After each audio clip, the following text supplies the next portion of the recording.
दोस्तों जय हिंद, मैं हूं शम्स तबरेज और आप देख रहे हैं टाइम्स मील। अमेरिका में डोनाल्ड ट्रंप राष्ट्रपति बन रहे हैं और उनके चुनाव जीतने के बाद भी इजराइल के भीतर के हालात और बाहर के जो नजारे देखने को मिल रहे हैं उसमें कोई फर्क नहीं पड़ा है। हालत यह हो गई है कि एक तरफ हिजबुल्लाह, हमास और हूतियों के हमलों से इजराइल त्राहिमाम कर रहा है, वहीं दूसरी तरफ उसके खुद के अंदर के इतने पचड़े हैं कि वो उसे शांत नहीं कर पा रहा है। दुनिया उसे देख करके हंस रही है। ऐसे में इजराइल की मीडिया, इजराइल की गोदी मीडिया, अमेरिका की गोदी मीडिया और भारत की गोदी मीडिया इजराइल के पक्ष में एक नई भूमिका बनाने पर लगी हुई है। जिस जंग को इजराइल हमास और हिजबुल्लाह से बुरी तरह से हार चुका है, उस हारे हुए जंग को तब्दील करने के लिए मीडिया का इस्तेमाल किया जा रहा है और दुनिया भर में मौजूद, अलग अलग देशों में मौजूद पश्चिमी देशों के नक्शे कदम पर चलने वाली जो गोदी मीडिया है वो इजराइल की भाषा बोल रही है। इजराइल को जीत दिलाने के लिए वो कुछ भी अंड बंड शंड पढ़ने के लिए, गढ़ने के लिए बिल्कुल तैयार बैठी हुई है कि वो कुछ भी कर देगी। हालांकि इजराइल के भीतर के हालात ये हैं कि नेतन्याहू के खिलाफ जोरदार प्रदर्शन हो रहे हैं। ये जोरदार प्रदर्शन पिछले साल से पहले ही चल रहे हैं और अब हालत यह हो गई है कि जब से नेतन्याहू ने रक्षा मंत्री योआव गैलेंट को बर्खास्त किया है, तब से इजराइल के भीतर विरोध प्रदर्शनों का एक नया दौर देखने को मिल रहा है। इजराइल यानी तेल अवीव, राजधानी तेल अवीव के गली चौबारे, हर जगह कोई भी इलाका बाकी नहीं रह गया जहां जोरदार प्रोटेस्ट ना हो रहा हो, बीबी नेतन्याहू के खिलाफ आग ना उगला जा रहा हो, जहां नेतन्याहू को हटाने के लिए पूरी कोशिश न की जा रही हो।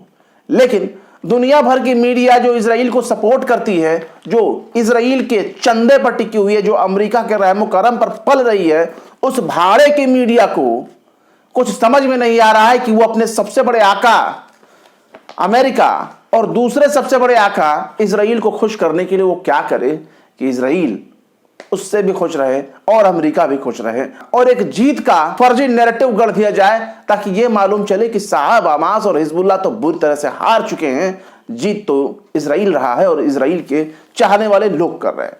अब गोदी मीडिया के जरिए यह खबर फैलाई जा रही है कि हमास को कतर ने देश छोड़ने के लिए हुक्म सुना दिया है कि जितना जल्दी हो सके हमास उनका देश छोड़कर बाहर चला जाए। कई मामलों में इस खबर को इतना बढ़ा चढ़ाकर बताया जा रहा है और यह कहा जा रहा है कि हमास को अल्टीमेटम दे दिया है कि जल्द से जल्द कतर को छोड़ दिया जाए। इसके पीछे दावा किया जा रहा है कि डोनाल्ड ट्रंप के राष्ट्रपति बनते ही कतर ने अपना सुर बदल दिया है, कतर ने अपना रुख बदल दिया है, कतर ने हमास को लाल आंखें दिखा दी हैं और कह दिया है कि फौरन उसकी धरती को छोड़ दिया जाए। और यह भी दावा किया जा रहा है कि अब अरब में उसका स्वागत नहीं होगा, जबकि ये दावे पूरी तरीके से फर्जी साबित हो चुके हैं। पश्चिमी मीडिया, CNN हो गए और उसके अलावा अलग अलग भाषाओं के अलग अलग देशों में मौजूद जो गोदी मीडिया है, इवन भारत वाली गोदी मीडिया भी इजराइल और अमेरिका से अलग नहीं है। इनके यहां भी जो खबरें प्लांट की जाती हैं पश्चिमी मीडिया के हवाले से प्लांट की जाती हैं और ये तो कुछ भी प्लांट कर देंगे, उसके लिए किसी हवाला देने की जरूरत भी नहीं है। जो गोदी मीडिया नोट में चिप खोज सकती है, जो गोदी मीडिया सैटेलाइट से नोट का कनेक्शन चूज कर सकती है, उस गोदी मीडिया की बातों पर क्या भरोसा किया जाए। गोदी मीडिया ने भी कहना शुरू कर दिया, अलग अलग तरीके से, अलग अलग अंदाज में एपिसोड बनने लगे, प्रोग्राम बनने लगे, वेबसाइटों पर खबरें छा गई कि हमास को निकलने के लिए अल्टीमेटम दे दिया है कतर ने, जबकि सच्चाई तो यह है कि यह खबर ही पूरी तरीके से फर्जी पाई गई है। ईरान की समाचार एजेंसी ने बाकायदा अल मायदीन के हवाले से इस खबर को छापा है और इसमें बताया है कि अल मायदीन ने अपने सूत्रों के हवाले से कहा है कि कतर ने इन तमाम दावों को खारिज किया है। यानी कतर ने किसी तरह का कोई अल्टीमेटम दिया ही नहीं, ये बल्कि इजराइल और अमेरिकी मीडिया के जरिए एक फैलाया गया झूठ है और इस झूठ का प्रचार जोर शोर से कर रही है भारत की हिंदी मीडिया, गोदी मीडिया, अंग्रेजी मीडिया। और ये भारत की गोदी मीडिया इस हद तक नीचे गिर चुकी है कि इसकी पत्रकारिता का कोई स्तर बचा ही नहीं है। एक तरह से ये भाड़े का टट्टू बन चुके हैं ये और इनके पत्रकार, जिनको पत्रकार कहने में भी शर्म आ रही है। अफसोस कि हम लोग भी कभी इसी टीवी चैनल का हिस्सा हुआ करते थे। इन्हीं न्यूज चैनलों में हम लोग भी काम कर चुके हैं, लेकिन हम लोगों ने अपने जमीर को नहीं बेचा और हालात ये हो गई है कि भारत की गोदी मीडिया बदतरीन कारनामे बड़े ही शौक से कर रही है। जैसे कि टाइम्स नाउ नव भारत, इसने लिखा है कि यहां से तुरंत निकलो। ट्रंप के राष्ट्रपति बनते ही कतर ने हमास को थमाया नोटिस, दिया देश छोड़ने का अल्टीमेटम। हिंदुस्तान ने लिखा है कि देश छोड़कर निकल जाओ, इजरायली हमलों के बीच हमास के नेताओं से दोस्त कतर की दो टूक, क्या वजह। नव भारत टाइम्स लिखता है कि इजराइल के दुश्मन हमास का छिन जाएगा आखिरी ठिकाना, अमेरिका ने दिखाई लाल आंख तो कतर ने दिया अल्टीमेटम, छोड़ो देश। जनसत्ता लिखता है कि अमेरिका के दबाव में कतर का बड़ा एक्शन, हमास के नेताओं को दिया देश छोड़ने का अल्टीमेटम। टीवी 9 भारतवर्ष लिखता है कि हमास को बड़ा झटका, अमेरिका के दबाव में कतर ने दोहा छोड़ने का दिया आदेश।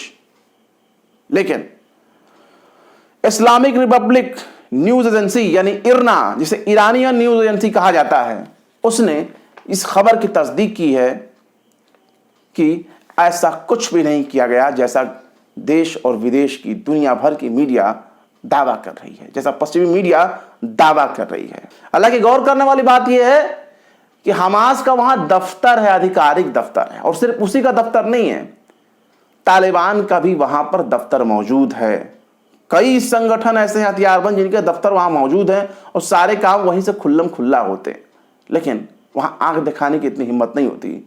20 साल तक जिस अफगानिस्तान में तालिबान से अमेरिका लड़ता रहा, नेटो के कई दर्जन देश लड़ते रहे अमेरिका के साथ, उन तमाम दर्जनों देशों को, नेटो को धूल चटाकर, अमेरिका को धूल चटाकर वापस भेजने वाले तालिबान का दफ्तर भी उसी कतर में है, दोहा में, जहां बैठकर अमेरिका तालिबान के साथ सांठगांठ करता है, अपने सैनिकों को वापस निकालता है और हमेशा के लिए अफगानिस्तान को छोड़ देता है और तालिबान के हाथ में उनकी हुकूमत को सौंप देता है, जिस हुकूमत को गिराकर अमेरिका ने वहां पर सो कॉल्ड डेमोक्रेसी लागू की थी, जिसकी बुनियाद लाशों पर टिकी होती है। ईरान की समाचार एजेंसी इरना ने यह भी बताया है कि ये जो खबर प्रकाशित की गई बाकायदा जायोनी मीडिया के जरिए प्रकाशित की गई है, और जायोनी चैनल का नाम है कैन, KAN। कान ने जुमे के रोज दावा किया कि अमेरिका के भारी दबाव में दोहा के अफसरों ने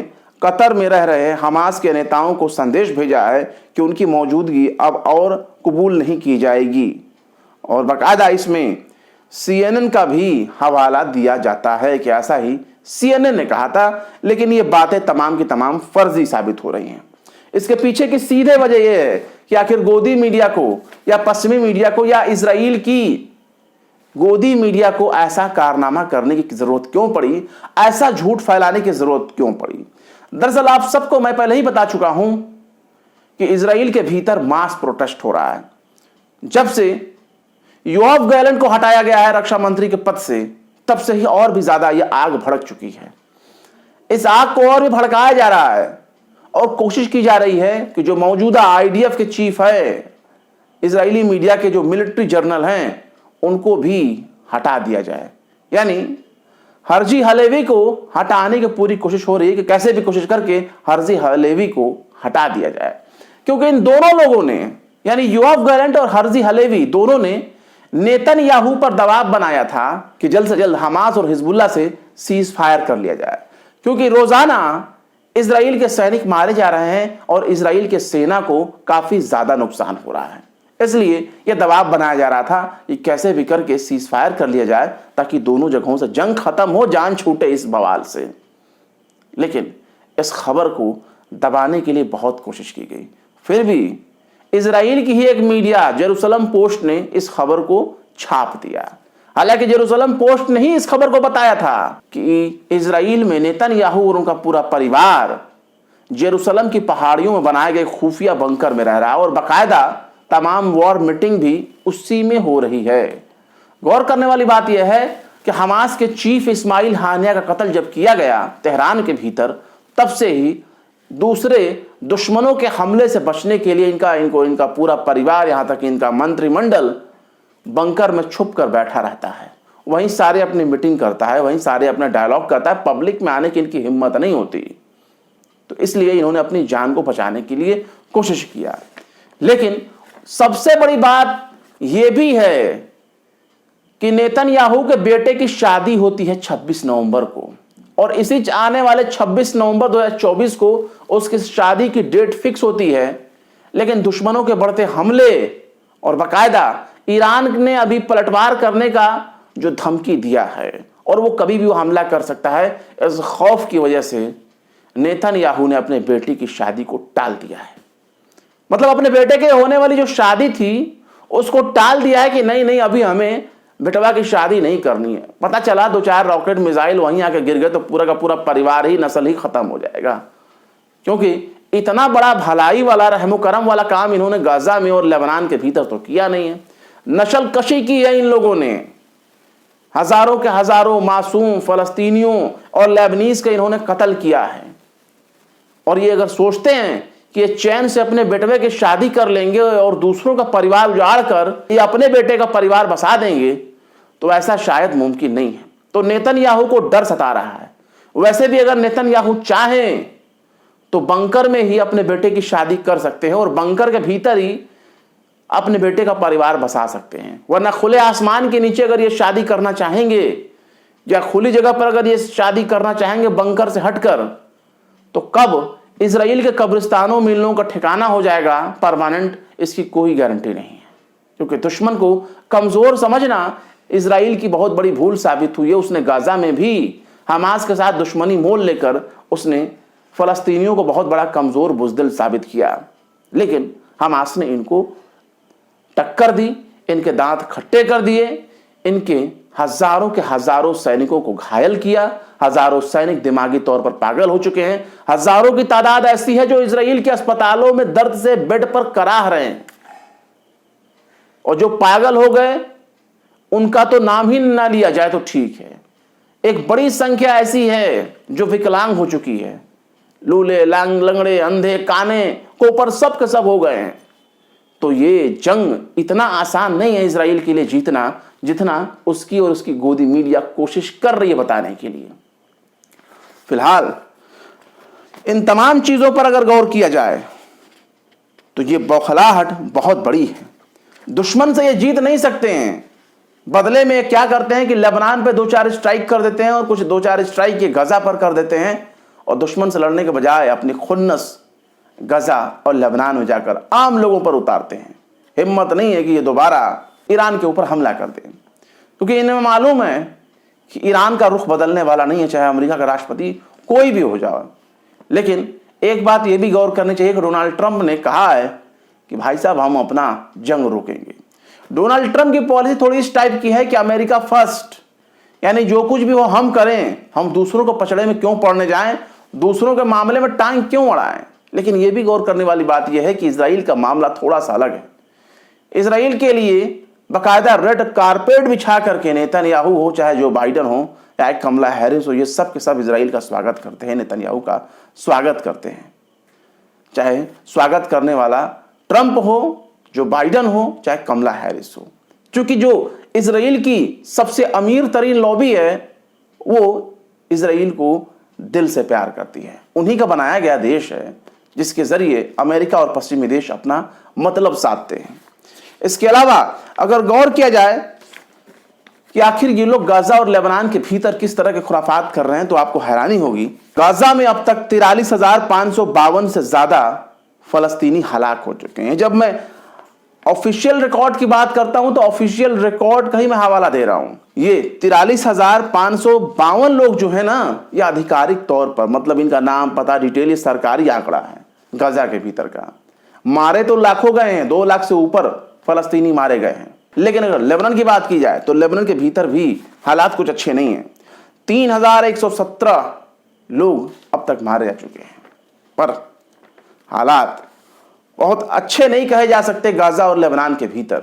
क्योंकि देखिए, लड़ने वाले लड़ रहे हैं, भले ही आईडीएफ का भी नुकसान हो रहा हो, लेकिन ये नहीं भूलना चाहिए कि गाजा के भीतर फलस्तीनी और लेबनान के भीतर लेबनीज लोगों का बहुत बड़ा नुकसान हो रहा है।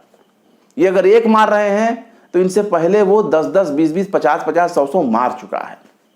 मुस्लिम देश अभी भी अगर एक नहीं हुए तो जो हाल लेबनान का हुआ, जो हाल गजा का हुआ, जब ग्रेटर इजराइल के लिए बुलडोजर घूमेगा तो अरब के कई देश, तुर्की हो, सीरिया हो, इराक हो, चाहे सऊदी अरब हो, कतर हो या और भी दूसरे इलाके, जहां तक इजराइल और अमेरिका चाहेंगे अपने मकसद को अंजाम दे लेंगे। और बाकी अगर ये झुब्बे वाले होश में नहीं आए तो पूरा का पूरा अरब बहुत ही जल्द से जल्द बर्बादी का शिकार हो जाएगा। अभी तो अरब की सरजमीन पर बर्फ के ओले पड़ रहे हैं ना, हालात एक दिन ऐसे खराब हो जाएंगे कि लगेगा कि कयामत की सारी निशानियां मुकम्मल हो चुकी हैं और कभी भी कयामत आ सकती है। फिलहाल क्या कहेंगे आज की इस खबर के बारे में, अपनी राय कमेंट बॉक्स में जरूर बताएं। वीडियो अगर पसंद आए तो लाइक करें, शेयर करें और विवेक, निष्पक्ष, स्वतंत्र पत्रकारिता को सपोर्ट करने के लिए आप हमारे चैनल टाइम्स मेल को जरूर से जरूर सब्सक्राइब करें और हाँ, बेल आइकन का घंटी वाला बटन भी आप जरूर दबा दें ताकि आपको हमारे चैनल पर आने वाले नए वीडियो का नोटिफिकेशन फौरन ही मिल जाए। फिर मिलते हैं किसी और वीडियो में एक नई खबर के साथ। शम्स तबरेज को दीजिए इजाजत। जय हिंद। अगर अभी तक आपने हमारे चैनल टाइम्स मेल को सब्सक्राइब नहीं किया है तो जल्दी से सब्सक्राइब कर दें और बेल आइकन भी प्रेस कर दें।